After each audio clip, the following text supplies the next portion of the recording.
नमस्कार, आप देख रहे हैं SPN9 न्यूज और आपके साथ मैं हूं क्रांति सिंह। बीजेपी पर एक बार फिर से हमलावर नजर आ रहे हैं अरविंद केजरीवाल। अरविंद केजरीवाल का ये ट्वीट और उसके बाद बीजेपी के खेमे में एक बड़ा हड़कंप। इस ट्वीट के माध्यम से अरविंद केजरीवाल ने क्या कुछ कहा, सुनिए जरा। मैंने उनको फिर बताया कि पिछले 3 महीने में लगभग सभी डिपार्टमेंट्स में सारे ऑफिसर्स ने सारी पेमेंट्स रोक दी हैं। दिल्ली सरकार में जल बोर्ड की सारी पेमेंट्स रोक दी गई हैं।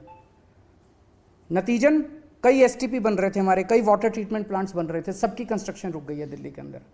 मोहल्ला क्लिनिक्स में दवाइयां बंद कर दी गई हैं, टेस्ट बंद कर दिए गए हैं, डॉक्टर्स की तनख्वाह बंद कर दी गई है, रेंट बंद कर दिए गए हैं, बिजली के बिल बंद कर दिए गए हैं।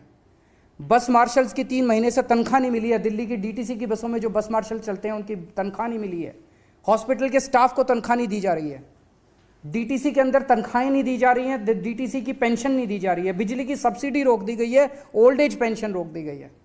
अफसरों से जब पूछो तो अफसर कहते हैं कि एलजी दफ्तर से इनडायरेक्टली कहा गया है कि सब कुछ रोक दो। एमसीडी चुनाव के 3 महीने पहले सब कुछ रोक दिया गया ताकि एमसीडी चुनाव के अंदर हमें नुकसान हो। मैंने कहा सर आपने ऐसा क्यों किया? नहीं मैंने तो नहीं किया। मैं कहा सर सारे अफसर दबी जुबान में बोल रहे हैं कि हमें एलजी ऑफिस से आदेश दिया गया है कि सारी पेमेंट्स रोक दो। मेरी एलजी साहब से निवेदन है कि राजनीति अपनी जगह चलती रहती है, लेकिन इस तरह की राजनीति अच्छी नहीं है जो देश के और लोगों के विकास में घातक हो।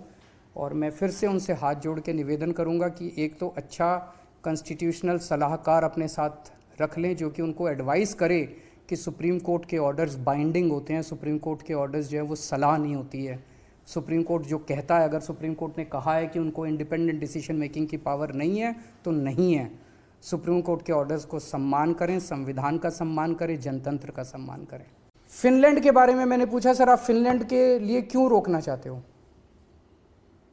तो उन्होंने कहा नहीं मैंने तो ऐसा नहीं कहा। मैंने कहा सर ये आपकी फाइल नोटिंग्स हैं, इसमें साफ साफ जाहिर है 2 बार आपको फाइल भेजी गई, दोनों बार आपने फाइल लौटा दी अलग अलग ऑब्जेक्शन लगा के। तो जब अलग अलग ऑब्जेक्शन बार बार लगाए जाते हैं तो मतलब यही होता है कि आप रोकना चाहते हो। आपने लिखा है कि it is noted that earlier education department has conducted various foreign training programs. To assess the effectiveness of such programs, department must place on record cost benefit analysis. कि भाई ये जो टीचर बाहर जाएंगे इसकी कॉस्ट बेनिफिट एनालिसिस। मैंने कहा sir इस देश का सैनिक अपनी जान देता है, मुश्किल से 50-60 हज़ार रुपये महीना उसको तनख्वाह मिलती है। जिस दिन उस सैनिक ने अपनी कॉस्ट एंड बेनिफिट एनालिसिस करनी चालू कर दी ना अपनी जान की, ना आप बचोगे और ना मैं बचूंगा। हम अपने बच्चों का भविष्य बना रहे हैं और हम अपने बच्चों का जब भविष्य बना रहे हैं आप पूछ रहे हो उसकी कॉस्ट बेनिफिट एनालिसिस क्या होगी? मैं कहा सर मेरे 2 बच्चे हैं, एक बेटा एक बेटी है, सारी तनख्वाह मैं अपने बच्चों पे लुटा देता हूँ। कल को अगर मैं ये देखना चालू कर दूँ कि मेरे बच्चों पे मैं जो कर रहा हूँ उसकी कॉस्ट बेनिफिट एनालिसिस क्या है।